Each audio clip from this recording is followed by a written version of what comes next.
I feel still has a leg up.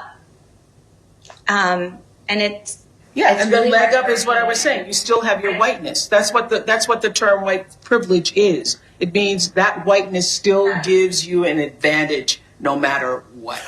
So Oprah Winfrey is lecturing poor white truckers, foremen, longshoremen about white privilege.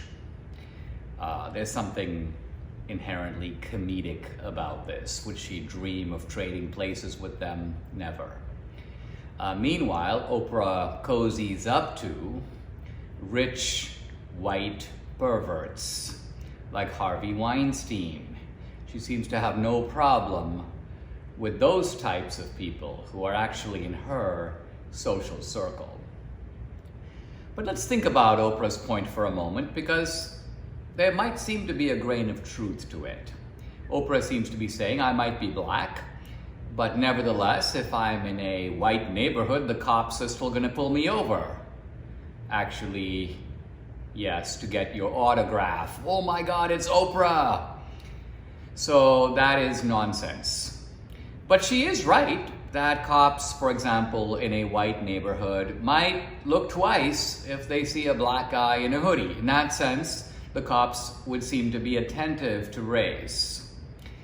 My wife Debbie tells me about an incident that casts sort of light on this situation. Some years ago, she was driving in Houston, lost her way, and ended up in a very bad neighborhood, and immediately found herself surrounded by cop cars.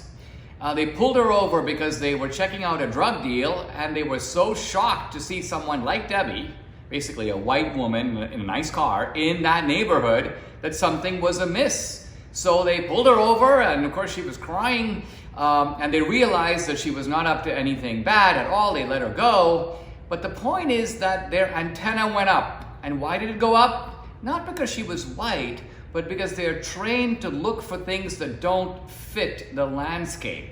And when you see a white person in a nice car in a black neighborhood, when drug deals are going down, you think that's probably the dealer. That's probably someone who doesn't belong here, who is here to do a transaction.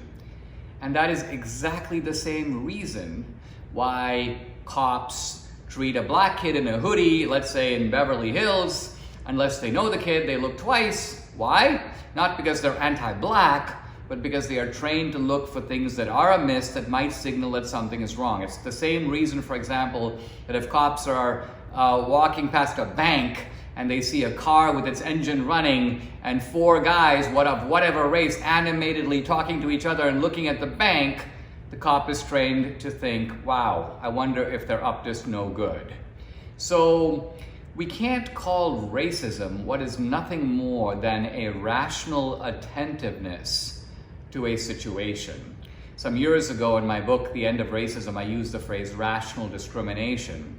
But rational discrimination is not racism because it's not based on prejudice. It's actually based upon drawing accurate conclusions, drawing accurate generalizations about anomalies in a given situation.